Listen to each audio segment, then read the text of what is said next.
Alors nous allons voir dans le module 8 comment développer vos ventes grâce à la publicité, ce qu'on appelle Amazon ADS, à la publicité que vous allez faire sur Amazon, sur les produits que vous décidez. Donc déjà, si vous êtes arrivé au module 8, c'est que vous avez créé vos produits, que vous avez maintenant une meilleure connaissance de l'ensemble du back-office d'Amazon.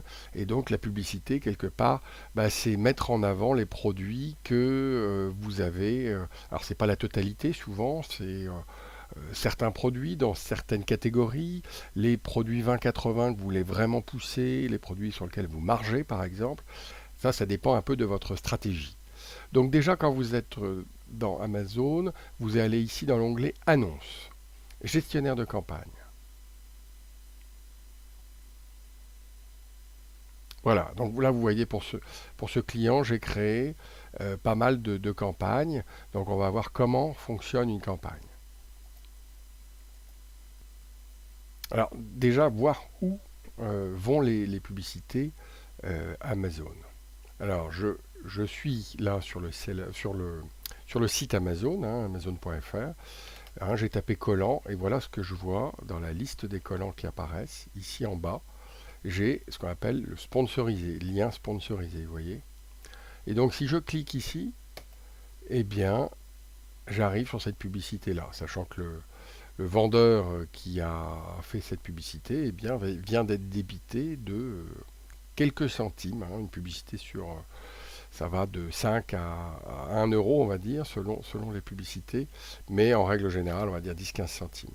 Donc là, il vient d'être débité parce que je viens de cliquer dessus. Bon, sachez que si je clique 3 fois dessus, il ne sera débité qu'une fois, puisque l'ordinateur a récupéré mon IP, et donc je n'ai pas, je ne vais pas hein, lui débiter 3 fois 10 centimes. Enfin, Amazon ne va pas lui débiter 3 fois 10 centimes. Donc vous voyez, la publicité, elle est là. Quand le client tape collant, hein, il arrive sur l'ensemble des collants, et dans cet ensemble de collants, la publicité vient se glisser sur les produits. D'accord? Donc ici, l'idée c'est de ce que j'ai fait là pour ce client qui fait des bas et collants, c'est que j'ai catégorisé les produits et dans certains produits, j'ai lancé des campagnes de publicité. Donc ce qu'on peut voir ici, c'est par exemple, euh, j'ai dépensé 5 euros dans les bas, vous voyez, 5 euros depuis le mois dernier, d'accord, 5 euros qui a généré 87,54 euros. Ce qui veut dire que j'ai investi 5,8% pour générer. euh, c'est un gros effet de levier, hein, puisque c'est un petit investissement et générer un gros chiffre d'affaires. Bon, là c'est sûr là-dessus. Il y a des fois où on peut être perdant, mais on fait vraiment attention. C'est presque un multiplicateur de 10, vous voyez. Là c'est même plus de 10, hein, mais là 10, 95, je suis à 11%. Il faut essayer d'être en dessous des 10%. Hein, une bonne campagne, c'est j'investis 10%, je réalise 90% je multiplie par 10 mon investissement. Voilà. Hein, donc vous allez dans Annonce, gestionnaire de campagne, et là on va créer une annonce ensemble. Donc je clique sur créer une campagne, il va me demander le nom de la campagne, donc on va mettre collant, d'accord. Quel est le budget que je suis prêt à louer quotidiennement? Je mets 1 euro. Attention, hein, c'est le minimum 1 euro, sachant que Amazon ne va pas utiliser 1 euro systématiquement. S'il n'y a personne qui clique, ça ne va pas monter. La date de début, je ne fixe pas de date de fin, parce que je me dis que... mais là, vous pouvez dire je fais un test pendant un mois et vous mettez une date de fin. Alors là, vous avez deux possibilités, le ciblage automatique ou le ciblage manuel. Ciblage automatique, Amazon affiche vos annonces lorsqu'un client effectue une recherche correspondant à vos informations produits. Donc le client qui tape collant a la possibilité de tomber sur ma publicité. Hein. Par contre, c'est comme dit, comme tout ciblage automatique, c'est assez large. Si le client tape collant alors qu'il veut un autocollant, peut-être que où il met autocollant, je risque d'avoir une publicité qui est ciblée dessus. Donc je peux faire, pour éviter ça, un ciblage manuel, uniquement aux mots-clés que j'ai définis. Donc comme ça, vraiment, je fais très attention à ça. En général, moi, ce que je fais, c'est que je fais un ciblage automatique. Et après, Je vais regarder régulièrement, au bout de quelques jours, pour voir ce que ça donne. Si je vois qu'il y a un dérapage, je n'hésite pas à refaire un ciblage manuel. D'accord? Avec les mots-clés que j'ai définis. J'ai fait une première recherche de mots-clés sur l'ensemble de mon produit. Quels sont tous les mots utilisés? N'oubliez pas les fautes d'orthographe qui sont importantes. Voilà, donc là je vais démarrer, on va faire un ciblage automatique. Ici je peux déterminer un groupe d'annonces. Voilà. Par exemple, je vais mettre collant noir.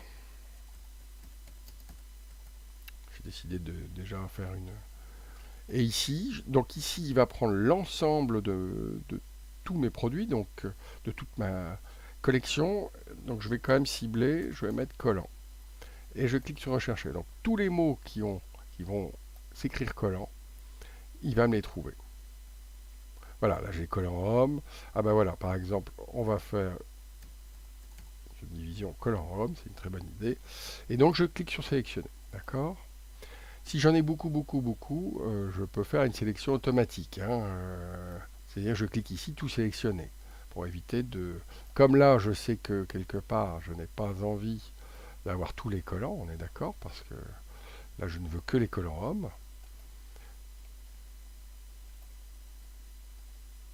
Voilà, là, j'arrive sur des collants fantasy femmes. Donc ici, je vais mettre homme. Comme ça va aller beaucoup plus vite. Voilà, j'ai pris tous mes produits. J'en ai sélectionné 5. Je scroll, je descends. Quel est le minimum d'enchères que je suis prêt à faire? Ne mettez jamais trop, on peut toujours monter, alors que descendre on peut, mais on a perdu de l'argent. Donc là, je sais que j'aurai sûrement pas une grosse publicité, il n'y a pas trop de monde sur... donc je vais mettre le minimum qui est 5 centimes. Là, il dit 2 centimes, vous voyez, donc j'enregistre.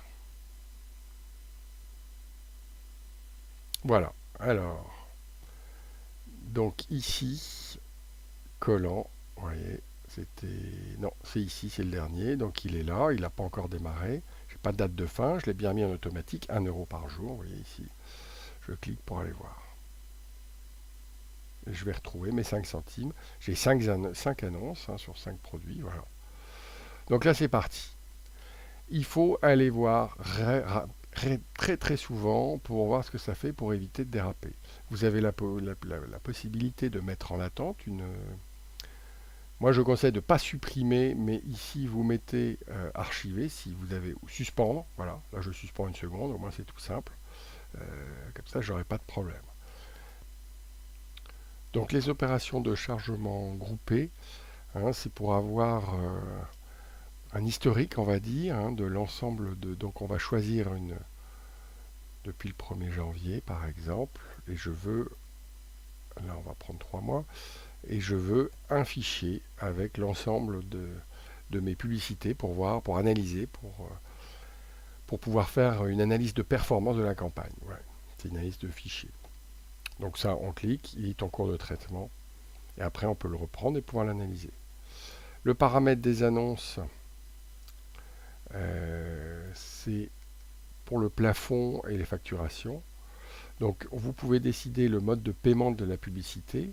Elle va être débitée sur votre compte vendeur. La méthode la plus simple, c'est celle-là. Elle est débitée directement sur votre compte vendeur. Mais vous pouvez aussi, c'est-à-dire que ça va en plus ou en moins de vos transferts. Mais vous pouvez dire non, moi je ne veux pas que ça apparaisse.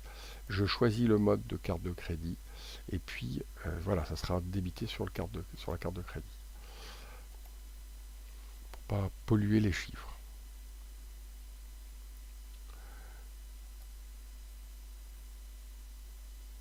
Donc voilà les différents paramètres. On a vu les tableaux. Il est encore en cours de... Donc on ne va pas s'y atteler. On a retrouvé celui que j'ai créé qui est collant là.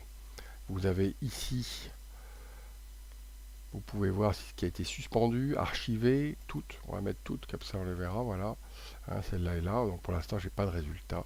Il faut attendre un petit peu. Surtout y revenir. Faites préparez vos mots-clés, déterminez vos produits, préparez votre campagne, mettez-la en ligne et puis prévoyez d'y revenir, on va dire, tous les jours au départ et puis ensuite assez régulièrement pour vérifier ce qui peut être fait. hein, toujours en chargement. Donc voilà donc pour les annonces. N'oubliez pas d'y revenir. N'oubliez pas aussi, si c'est en automatique, de passer en manuel si vous voyez qu'il y a un dérapage. Vous pouvez aussi mettre du négatif, c'est-à-dire déterminer quels sont les produits que vous ne voulez pas, les mots-clés, surtout les mots-clés négatifs qui peuvent polluer vos recherches. Donc, quand on a fait une option de chargement et qu'on analyse un peu les tableaux Excel, on voit à ce moment-là ce qui dérape, ce qui ne va pas, hein. Vous voyez là par exemple j'ai un 30%, c'est pas bon. 30%, je suis au-dessus des 10%. Donc ça, il faut analyser pourquoi. Qu'est-ce qui ne va pas dans cette gamme-là? Il y a vraiment, j'ai 225 annonces, 165 000 impressions, donc c'est plutôt un beau qualitatif. 365 clics, 75 clics. Et pourtant, je ne fais que 112 ventes. Donc, j'ai trop de clics ici, vous voyez. Donc, il faut voir ce qui ne va pas dans les clics. Il y a quelque chose, il y a peut-être des produits. Alors, quand je vais dans le détail ici, hein, on voit bien, j'ai annonce, mots-clés. Donc là, je suis en automatique, vous voyez, c'est un peu ce que je vous disais. Il va falloir peut-être passer en manuel. Et le paramètre, je mets 15 centimes, est activé. Voilà. Donc dans mes annonces, il y a des produits. Ici, je peux choisir là où j'ai le plus d'impressions. Donc si je clique, il va classer ceux qui n'en ont pas et ceux qui en ont beaucoup. Donc là, beaucoup d'impressions. Alors l'impression, c'est ce qui va apparaître sur le site, mais ce n'est pas obligatoirement les clics, hein. Donc là, j'ai beaucoup d'impressions. Ce modèle-là est vraiment beaucoup vu. Par contre, c'est peut-être pas le meilleur cliqué. Donc on va regarder le clic. Vous voyez, là j'ai investi 5 euros, il m'a rapporté 9 euros. C'est pas beaucoup du tout. Donc je vais vérifier. Oui, c'est bien celui-là. Il y a quelque chose qui ne va pas. Collant Fantasy. Il est trop, il est trop attiré. Donc quand c'est comme ça, moi je vais le suspendre, hein. Il n'est pas très rentable. Alors celui-là, c'est encore pire. Oui, je le suspends. Celui-là, il est très bon. Par contre, il ne doit plus avoir de stock, donc il est inéligible. Mais par contre, il est très bon. Vous voyez, on n'hésite pas à regarder. Là aussi. Alors, je vais peut-être essayer d'élargir un peu.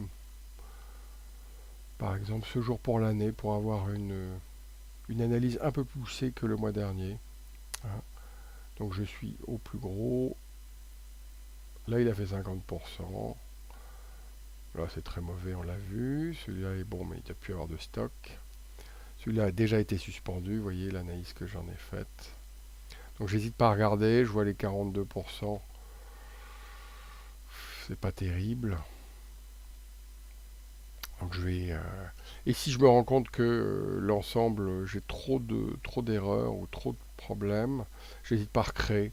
À ce moment-là, je supprime ma campagne et j'en recrée une nouvelle, et à ce moment-là, j'en recrée une, mais plus en ciblage automatique, en ciblage manuel. Vous voyez ici, vous avez l'ensemble. Donc en fait, j'ai quelques produits, le reste qui ne tourne pas. Le reste, j'ai pas. On les a isolés, les produits difficiles. Voilà. Là aussi, je clique, je peux obtenir un rapport, hein, pour justement analyser, pour voir ce qui ne va pas.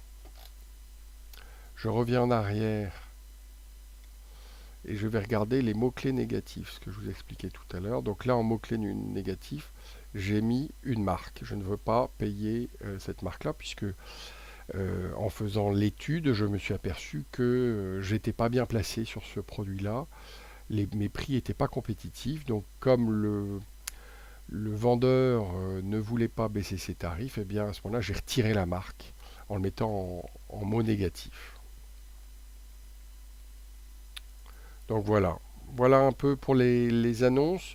C'est un moyen important de développer votre business. Ne le sous-estimez pas. J'ai certains clients qui j'ai réussi à multiplier leur chiffre d'affaires par 10 uniquement avec cette partie publicitaire. Donc vraiment, il faut bien l'utiliser par contre, parce que vous voyez, de temps en temps on peut perdre ou de temps en temps on peut vraiment gagner.